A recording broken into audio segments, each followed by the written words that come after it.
berikutnya kalian hidup berubah Indonesia. Baik, di sini Pak, boleh saya bilang nama saya Aceh ya. Kami Aceh. Ya, saya berasal dari Fakultas Pertanian Universitas Bengkulu. Baik, dari seorang luar biasa di sini bersama rekan-rekan pimpinan Presiden Mahasiswa Provinsi Bengkulu. Di sini ada beberapa hal yang harus sampaikan dan sudah berarti dengan baik sebelum Bapak hadir di sini. Dan yang pertama, Bapak tahu bahwasanya Provinsi Bengkulu adalah provinsi termiskin kedua di Sumatera. Yang ketiga adalah provinsi yang berada sebagai peringkat termiskin nasional. Sedangkan Provinsi Bengkulu mempunyai sumber daya alam lengkap, baik laut bahkan daratan. Pertanyaannya adalah apa Provinsi Bapak dalam mengatasi dengan ini? Nah, mengapa ini seperti ini? Yang pertama, wadah jadi mahasiswa. wadah dalam lawan bencana. Karena bencana di dalam sebuah akibat 30.000 jiwa itu menganggur berkurang di Provinsi Bengkulu. Dan apa korupsi pejabat di situ itu sangat besar. Ya, dan terakhir poin agamanya yang sampai saat ini pemerintah belum bisa menyelesaikan konflik agama yang Provinsi sendiri, sehingga banyak masyarakat berkorban. Dan bahkan hari ini masyarakat memang penderitaan tersebut. Dan terakhir Pak, mohon izin untuk tidak terlibat dari kami dan mohon izin nanti kalau ada suatu kado atau oleh-oleh untuk Bapak Pak Anies setelah berkumpul untuk menjadi di jabatan nanti ketika terpilih. Dan mohon izin Bapak ketika nanti Bapak terpilih dan itu sudah diaktualisasikan, kalau mohon izin karena nanti kita untuk kembali dan tersebut. Terima kasih. Assalamualaikum warahmatullahi wabarakatuh. Terima kasih.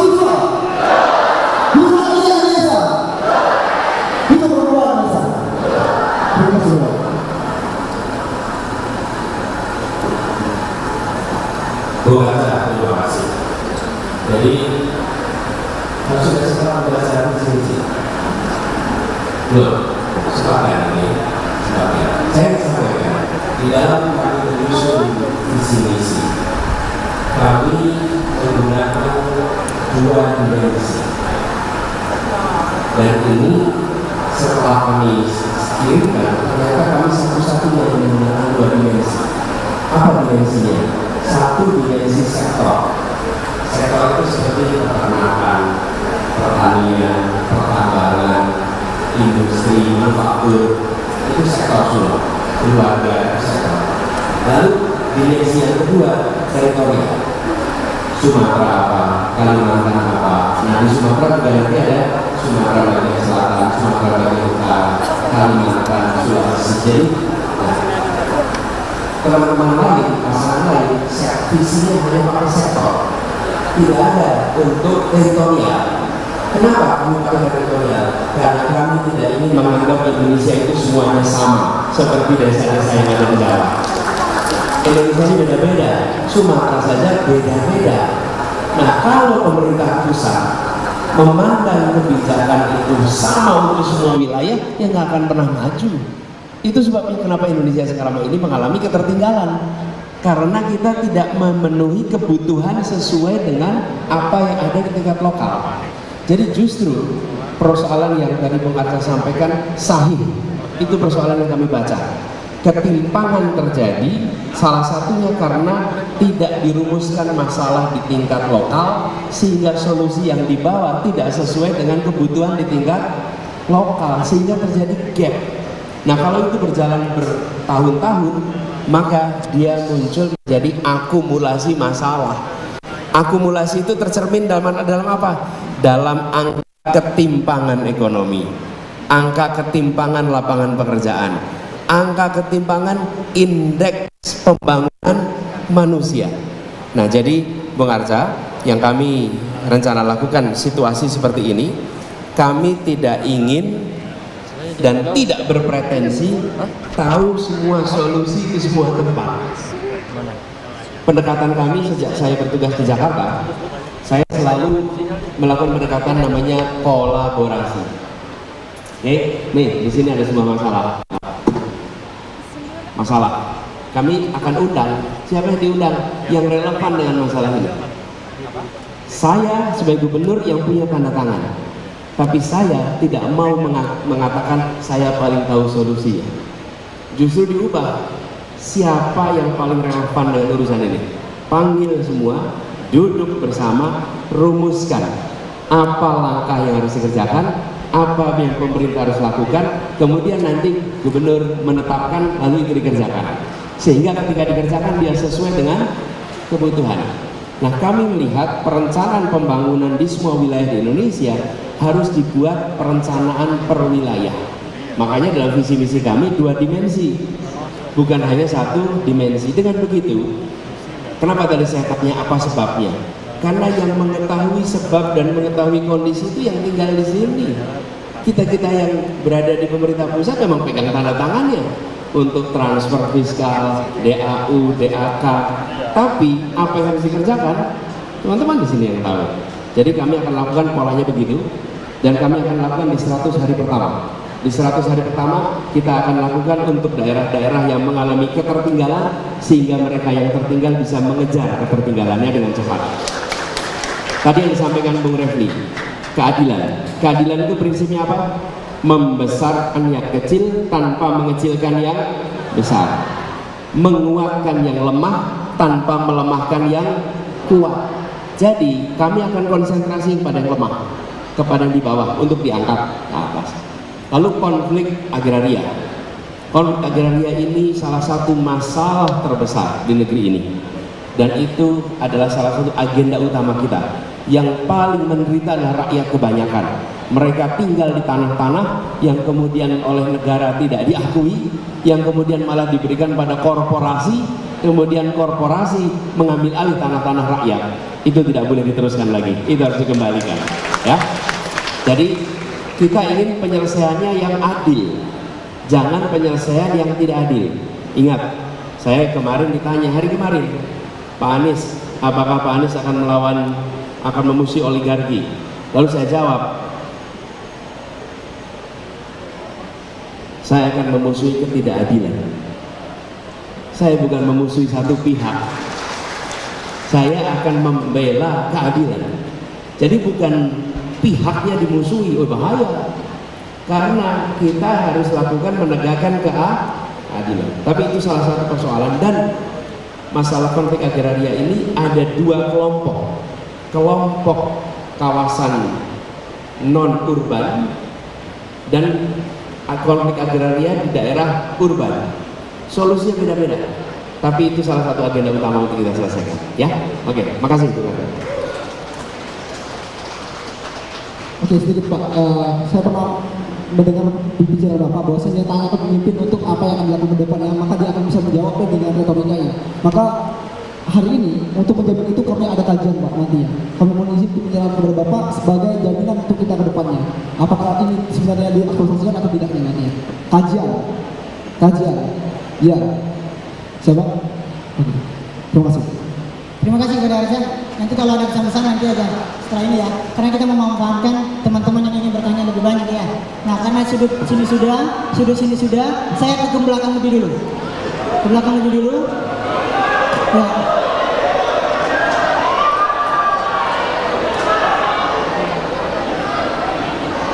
Ya, tadi udah sebelah sini dulu ya, saya sebelah sini dulu. Mana pemudanya? Coba turun dulu, saya tanya cepat ya. 1, 2, 3, oke. Oke, coba maju. Oh, langsung maju dia ya. Oke, sekarang. Oke, siap.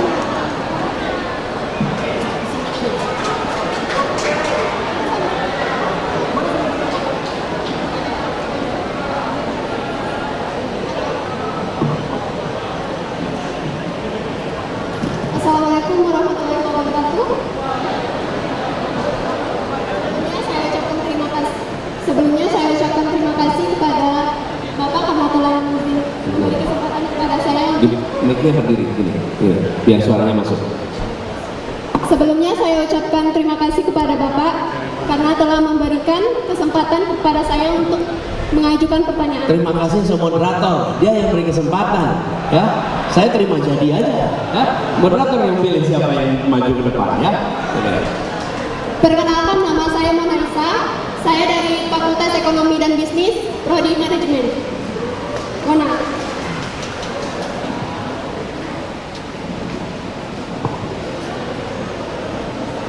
Pertanyaan saya mengenai bagaimana Bapak menanggapi permasalahannya yang terjadi saat ini apabila Bapak menjadi seorang presiden mengenai kecurangan-kecurangan yang terjadi di ranah pemerintahan, misalkan korupsi atau anggaran APBN yang tidak tersampaikan pada daerah-daerah yang terpelosok.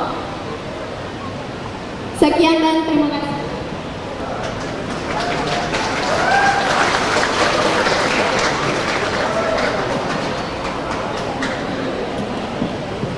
Mona, terima kasih. Studinya apa, Mona? Manajemen. Gini, soal korupsi ini salah satu masalah yang paling menghambat terjadinya pembangunan di Indonesia. Korupsi ini, teman-teman, ada 3 penyebabnya. Korupsi karena keserakahan, korupsi karena kebutuhan, dan korupsi karena sistem. Korupsi karena keserakahan ditanganinya dengan rasa takut, dengan hukuman yang menjerakan. Korupsi karena kebutuhan diselesaikannya dengan memenuhi kebutuhannya. Korupsi karena sistemnya yang dikoreksi. Apa penjelasannya? Saya beri contoh, korupsi karena kebutuhan. Bila gaji yang diterima tidak cukup untuk hidup selama 1 bulan, maka dia akan mencari cara untuk memenuhinya. Ini dihukum apapun, dia akan mencari cara untuk memenuhinya karena nggak cukup. Karena itu sebagai pemberi tugas, kebutuhan bulanannya harus cukup sehingga dia tidak perlu mengambil yang tidak haknya. Ini nomor 1. Yang kedua, korupsi karena keserakahan. Nah, korupsi karena keserakahan ini hukumannya menjerakan. Apa itu hukuman menjerakan? Dimiskinkan. Koruptor yang dimiskinkan itulah yang paling ditakuti oleh koruptor. Tapi kalau cuma dihukum berat, ujungnya dia bisa dapat potongan-potongan. Dan kalau selesai menjalani hukuman, pulang memiliki kekayaan yang luar biasa, nah itu dihitung seperti pekerjaan saja berada di tahanan itu. Tapi dimiskinkan. Karena itu RUU perampasan aset itu komitmen kami akan kami tuntaskan sesegera mungkin, ya. Terima kasih, Bapak. Nah, yang ketiga, sistem. Nah, ini terkait dengan yang tadi disampaikan oleh Mona, bagaimana APBN yang tidak sampai ke lapangan. Salah satu yang penting dikerjakan di sini namanya mengadopsi sistem smart planning dan digital monitoring. Yang itu alhamdulillah kami di Jakarta sudah pernah kerjakan. Sistem seperti itu bisa dikerjakan untuk APBN sehingga dari mulai perencanaan sampai eksekusi itu ada sistem digitalnya dan publik bisa ikut melihat isinya sehingga publik bisa ikut mengawasi dan pengawas memiliki data yang transparan. Begitu ya, Mana? Pak, izinkan saya bertanya sekali lagi mengenai isu tentang pegawai negeri yang tidak boleh memakai cadar. Jadi saya berpikir ketika saya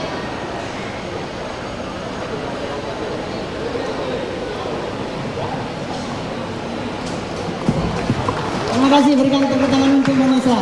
Mona, ya, silakan kembali ke tempat. Oke, mungkin saya kasih satu kali lagi kesempatan terakhir di sini ya, sebelah sini.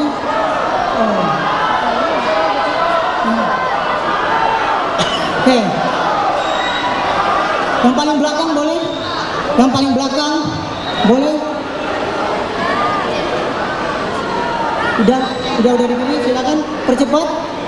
Mas, kalau bisa dipercepat pertanyaannya ya. Ya, langsung to the point saja. Oke, siap. Silakan. Oke, terima kasih. Selamat datang Pak Anies di Provinsi Bengkulu. Mungkin ini bukan pertama kali Pak Anies ke Provinsi Bengkulu, karena Pak Anies ini juga teman dekat gubernur kita ya. Tolong Pak dibisikin temannya supaya kerja ya Pak.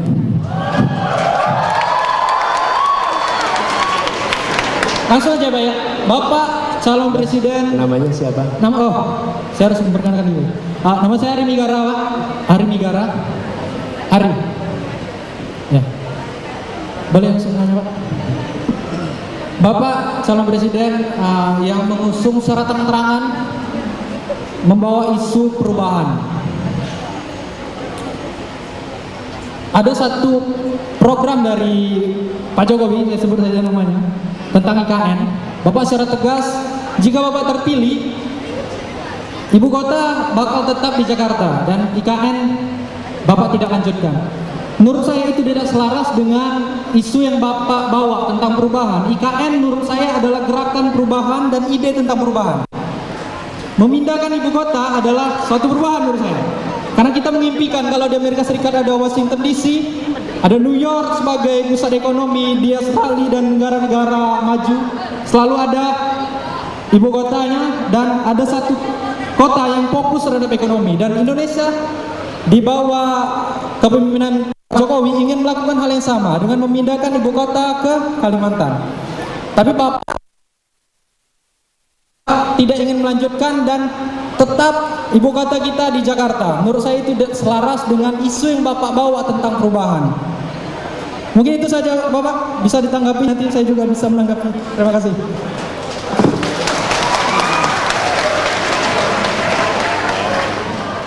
Begini, tadi kita mendengar ada guru-guru yang belum diangkat. Kita ingin membangun kualitas manusia Indonesia. Dan itu artinya gurunya harus disejahterakan. Kita mendengar tadi di sini baru 7% anak-anak kita yang bisa sampai ke perguruan tinggi. Dan itu artinya kita harus menambah bangku sekolah. Oke? Terus kemudian kita lihat puskesmas kita. Puskesmas kita jauh dari merata. Masih banyak kelurahan-kelurahan di seluruh Indonesia yang belum punya puskesmas. Oke? Sekarang kita punya uang nih, uang kita terbatas. Dengan uang terbatas itu mau dipakai untuk apa?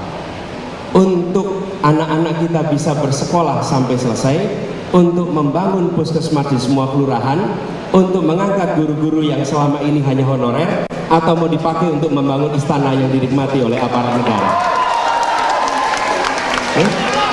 Yang nanti akan tinggal di kota itu adalah aparatur negara, baik aparatur sipil maupun aparatur pemerintah, bukan rakyat.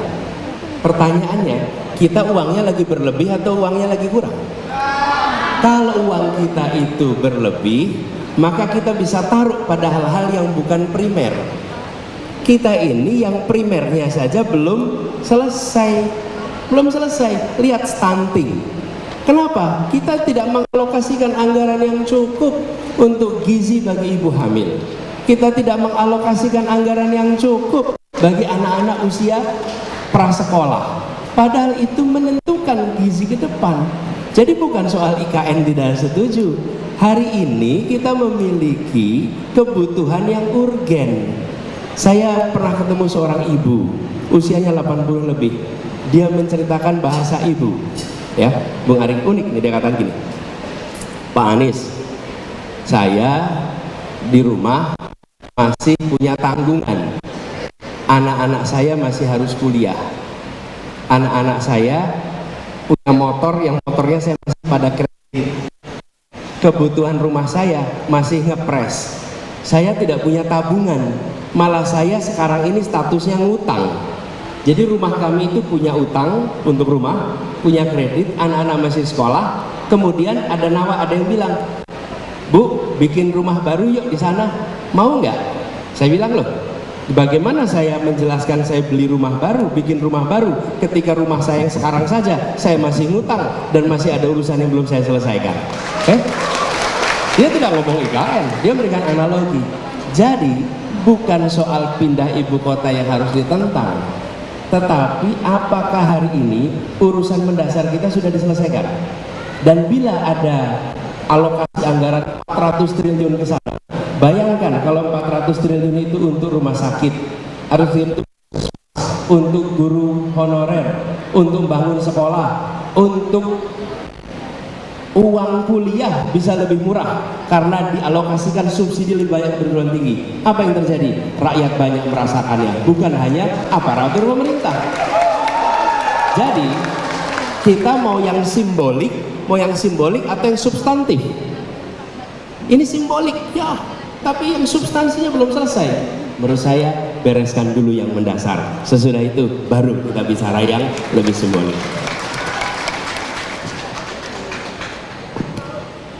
Nggak apa, biar puas, kasihan. Jangan kasihan, Pak. Biar puas. Bapak kan bilang bahwa negara kita Jawa sentris. Kita bicara tentang Jawa sentris. Langkah konkretnya apa? Saya koreksi dulu. Justru saya tadi tidak mau menyebut Jawa sentris. Tapi tidak. Saya fakta katakan. adalah Jawa sentris, Pak. Saya katakan, kenapa? Di Jawa pun punya masalah. Cuman bedanya orang Jawa nggak bisa bilang salah Jawa. Ya, kalau di luar Jawa bisa. Ya, tapi di Sumatera ini kerasa salahnya, Pak. Nah, sekarang saya teruskan sedikit ya. Karena itu di Jawa yang miskin pun tidak dapat kesempatan. Seperti juga di Sumatera, cuman yang lebih banyak sekarang itu. Jadi, bila kita ingin tidak Jawa sentris, maka bangun kota-kota baru di seluruh Indonesia yang lebih besar. Bukan satu kota. Bayangkan, saya beri contoh nih, 40 kota lebih di Indonesia. Statusnya kota kecil, transportasi umum tidak ada. Kalau anggaran itu dibangun untuk semua kota, semua merasakan. Sekarang saya beri contoh, Anda bangun satu tempat, mau di Sumatera, mau di Papua, di Kalimantan, ataupun di Jawa. Siapa yang membangun? Kontraktornya dari Jakarta. Coba Anda cek. Pemilik lahan-lahan itu memang dari Bengkulu, tidak ada. Pemiliknya dari mana? Dari Jakarta. Lokasinya di sana. Siapa yang punya lahan itu? Orang Jakarta. Siapa supplier pasirnya nanti? Dari Jakarta. Orang-orang dari Jakarta yang akan mengerjakan, bukan orang dari lokasi itu. Tenaga kerja. Siapa yang akan bekerja di sana? Dari luar tempat itu.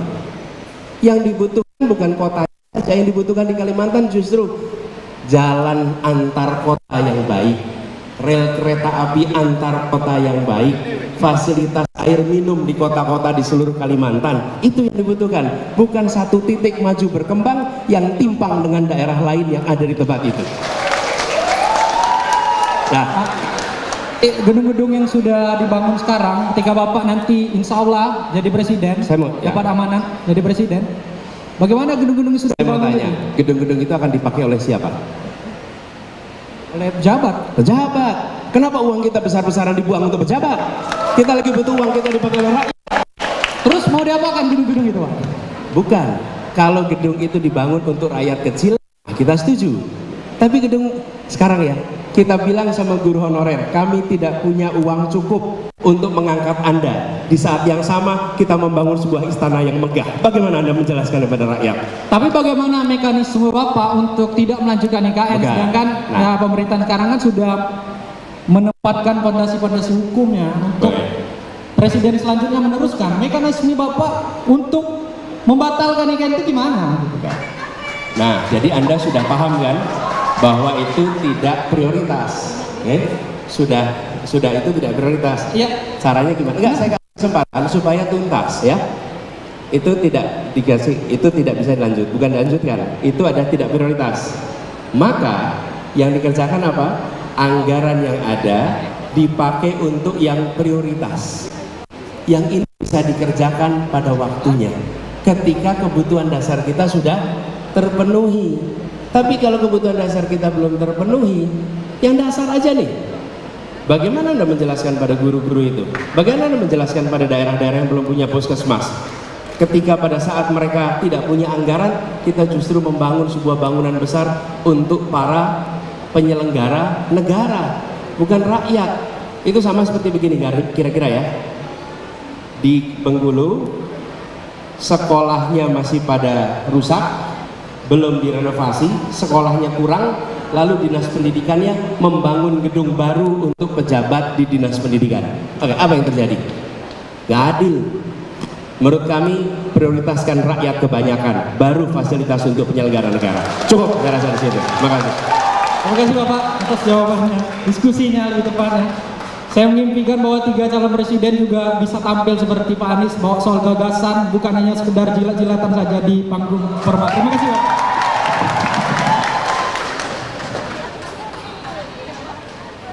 Siap. Thank you Ari. Terima kasih. Jadi kalau diskusi begitu Iya. harus dituntaskan. Kalau tidak seakan-akan nanti tidak mau dituntaskan. Siap. Siap. Terima kasih Bung Ari. Mana Bung Ari itu? Terima kasih Bung Ari. Gimana Pak Anies kesannya dari 4 pertanyaan itu? Kesannya diskusinya tadi menarik atau tidak? Ya, gini teman-teman. Semua urusan yang ada di Indonesia ini harus bisa didiskusikan secara terbuka. Siap Pak Anies. Saya termasuk yang ingin agar tidak ada rasa takut untuk mengungkapkan pendapat di negeri ini. Siap. Tidak boleh ada rasa Siap. takut. Dan saya katakan ini bukan karena saya sedang menjadi calon presiden. Ketika saya bertugas sebagai gubernur, Anda boleh cek betapa banyak ungkapan-ungkapan tak patut yang dikirimkan pada gubernur. Apapun itu. Tapi saya tidak pernah sekalipun membawa mereka ke laporan polisi. Sama sekali nggak pernah. Dan tidak pernah mempersoalkan. Kenapa? Ya itu adalah hak rakyat untuk mengungkapkan. Dan biarkan nanti publik menilai. Contoh nih, Bung Ari mengkritik, saya menjawab. Biarkan publik di sini menilai mana argumen yang lebih masuk akal dalam situasi begitu. Betul tidak? Nah, dengan cara begitu, apa yang terjadi? Inilah yang disebut sebagai mencerdaskan kehidupan bangsa. Itulah sebabnya saya katakan selama proses kampanye ini seharusnya yang kami kerjakan, kami siap untuk ditanya apa saja. Siap. Tepuk tangan dong yang meriah untuk Bapak Anies Rashid Baswedan.